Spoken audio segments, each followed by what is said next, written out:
Right, lads, we're back again. Another UFC week. This week is UFC 107 in the Apex. It is Macy Barber versus Aaron Blanchfield in the main event. Last week we didn't do too well. The locks haven't been hitting. Nothing's really going the right way. Last week, Carmelo grabbed him in a tight submission. Didn't tap. Got submitted himself. Swings around out. This week I wanted to try something completely different. This week I wanted to do something that I just hadn't really done before. So what I've decided to do is I've decided to grab my dartboard, which is to my right over here.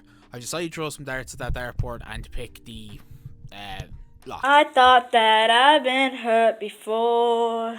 So this is the dart with the piece of paper right here and what the fighter is for the lock. I have it written down, but we'll get into the lock. We'll get into the lock of the week. Got a feeling that I'm going up. Yes, lads. So the lock of the week this week is going to be Jai Filio.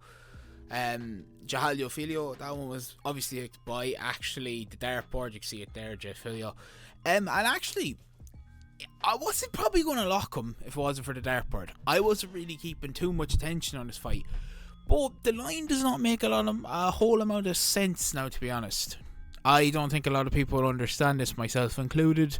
But at the same time, Jai Filio has 3 losses in his career. The only people he's lost to in the UFC is Muhammad Mokaev. He got submitted. He almost knee-barred him. He's taken out Daniel Bones, Odi Osborne inside the UFC and his contender series of Robert Alenchka, which was a brilliant finish.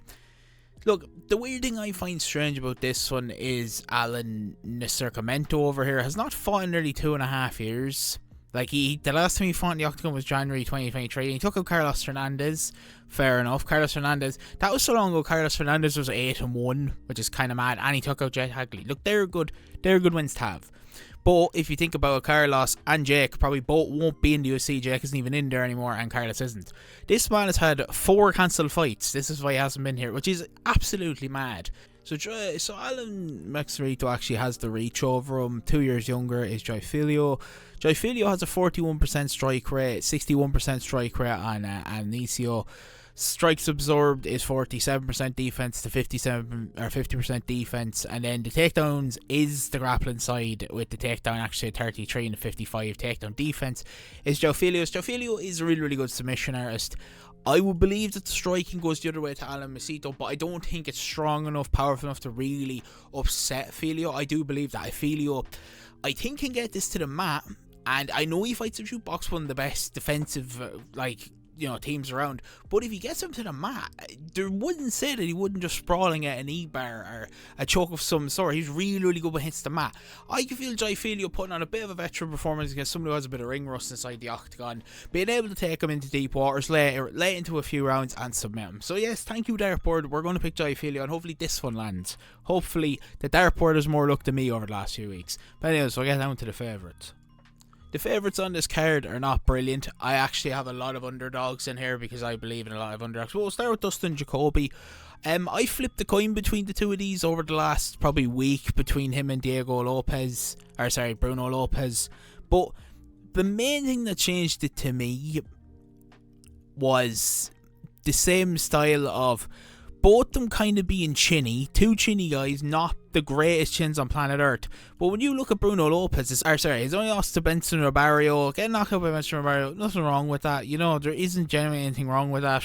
When you kind of look at it, he hasn't taken out many names, if we're being honest. He's taken out like Madmel Guzevov, which he probably lost that fight. Bruno Lopez has not looked good since coming in here.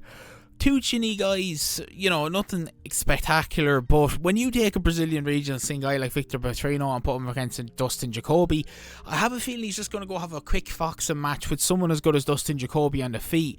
There's no real takedown defense from either. I'd say it's very even, but if you're going to have a straight kickboxing fight, if you're just going to go kickboxing, that's the only thing you have planned. Dustin Jacoby will knock you out. He'll hit you with the 1-2, they hit the exact same one on fucking Victor Petrino. You hit the mat, night, game over. If this is a solid kickboxing bout, I don't see Dustin Jacoby not taking it. Next, go to Macy Chiasson. Now, Macy Chiasson is fighting Catalina Vieira. Now, this one is actually a little bit kind of hard to say. But the reason I'm kind of not feeling Kat Vieira is there's a lot of her wins have not been against good competition.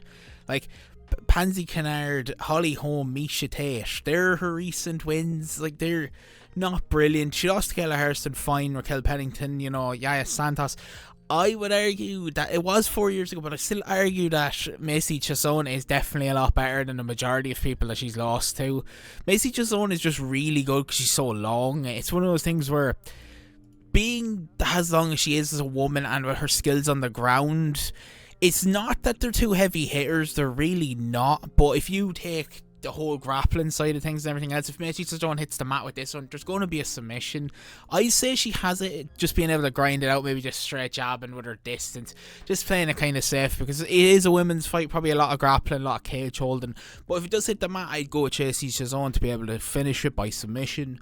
Next one to Zachary Reese. Now, Zachary Reese, I believe that this fight kind of goes one of two ways. I do not think that the Thunder, Dusko Tavarovic, the Thunder, is really that good. He's lost to basically nearly everyone, and the only people he's really beaten are out of the UFC.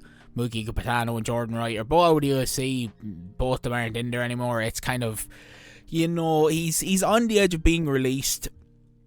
He's lost to any real heavy hitter that he's fought, and I don't see any difference coming from this fight either with Zachary Reese.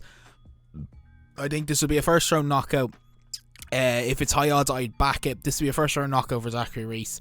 If it goes over the first round, could be a bit more in trouble, but I think Zachary Reese will probably finish this in probably the first minute or two of that fight.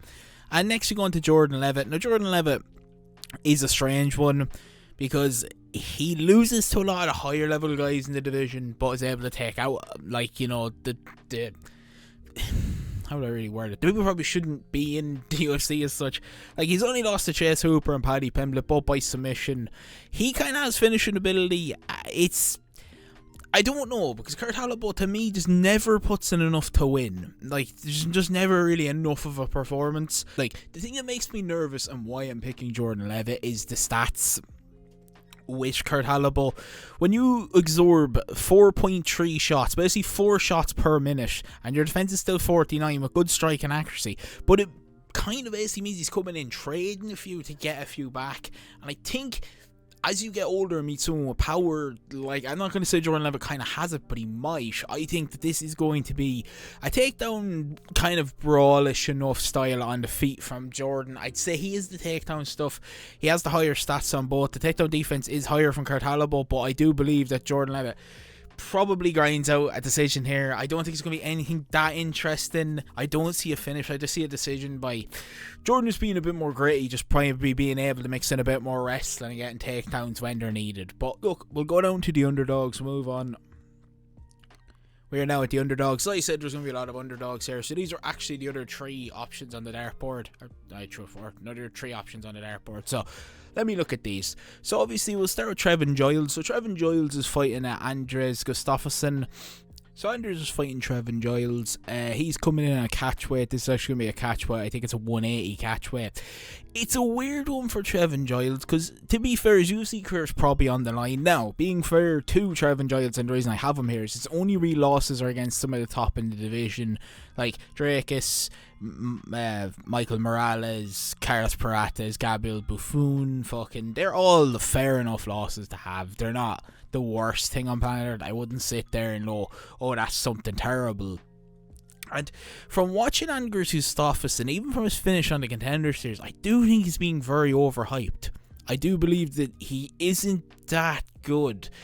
From watching a lot of his tape, he says a lot flat-footed, just tries to land big strikes. There's never really many combinations by him. It's kind of looking for the big shot on the regional scene that does get a lot of fighters kind of finished. Trevin Giles, for me, I think, comes in here with probably the striking disadvantage by a bit, by just not kind of having the same power, but definitely the wrestling advantage. I said he's going to come in here and probably be able to show up a bit more takedown defense and wrestling defense. I know, but looking at the stats here, it says that by per minute Gustafsson gets 3 takedowns. I don't really want to look at outside the UFC. Look, those stats to me, not really. It's one of those ones where, fair enough, he hasn't had a fight since his finish on the Contender Series in the UFC. It's one of those ones where you easily could just say he's going to just meet a veteran and can just get overpowered. Now, I don't know about Trevin Giles at 180. That's kind of the only real issue with the catch whip bout. But if this doesn't really affect Trevin Giles too much, 100% Trevin Giles, I think, will win this fight in decision. I think it'll be 29-28. Next, going to Macy Barber. Now, Macy Barber's the main event. She's fighting Erin Blanchfield.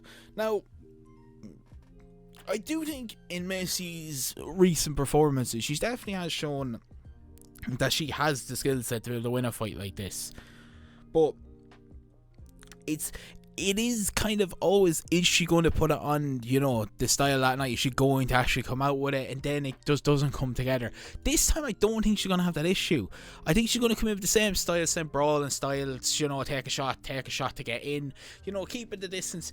It's probably the smartest thing to do, and I think the smartest thing for her to do, I assume, is trying to mix in a bit more wrestling and trying to catch her with big shots to keep kind of Erin Blanchfield from rushing in. I assume we're not probably going to get a very interesting 25-minute fight here. I won't lie, and I say it is going to go to decision. It's probably going to be whoever has more control time. I'm leaning towards Macy on that aspect. I don't see maybe many strikes being really counted or mattering that much. I do think it's control time and who kind of held down or who got the most takedowns. And if it's going in that style of fight, which I expect it to, I'm thinking Macy wins that one. Very close and probably not going to, like, I'll be honest, rule the masses or get that many people interested. But it will probably happen. Next to go on to Ludwig Klein. Now, Ludwig Klein is fighting Gamrot. Now, this is an honestly kind of odd fight to not have as the main event. I think a lot of people have kind of wondered why this is the co-main, and I will agree. I don't get it's the co-main, but I'm picking Ludwig Klein because honestly, I don't know what Gamrot brings to this sport. Like, he only really comes in with one game plan. If that doesn't work, it's, oh, what do I do now? Like, he can't really strike. He's okay at striking, but he doesn't seem to ever have the power that makes you think, oh yeah, he's gonna like rock that ladder, as he's gonna sting him and keep him off him. No, as we've seen with Dan Hooker, you put the pressure on him, you keep pressing the pressure, and sprawl and stop his takedowns, stop him shooting. You could just catch him on the feet, and that's exactly what Dan's going to do. And honestly, I don't see Ludwig Klein probably struggling with this too much. Again, both of them with the average fight time of over 12 minutes. He is 3 inches taller, but the reach goes to Ludwig Klein somehow. That's actually kind of interesting. Striking numbers are very, very similar. 54% for striking, actually 54% for defense on Klein, and then 50% and 58% defense and striking actually on this side of Gamrot.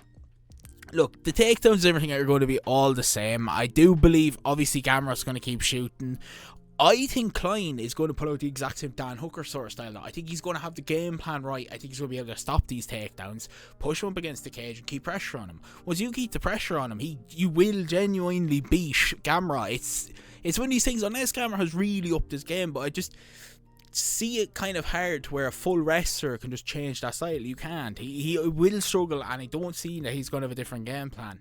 I think all 3 of these wins, I think that's the way to go. But let's push on to the ACA. So here we are now at the UFC. So we're going to throw in Levitt, Zachary Reese, Chastain, and Jacoby. So we're going to throw a tenner on that. A tenner will return 55. I think that's pretty fair. I think that's the right way to look at this ACA. 55, everything else on. So yeah, I think that should hopefully land. We were just let down last week by a submission. But anyways, if you did enjoy the video, please hit the like button over there, hit the subscribe button. I'll keep doing these. Obviously, I'm not going to stop doing these. I'm just kind of why this one's a bit more layered. I just couldn't really make the decisions on some of these. I do think there's going to be a lot of close fights. But anyways, as I've said before, everything like that, hit the subscribe button. I'll see you next one. Peace.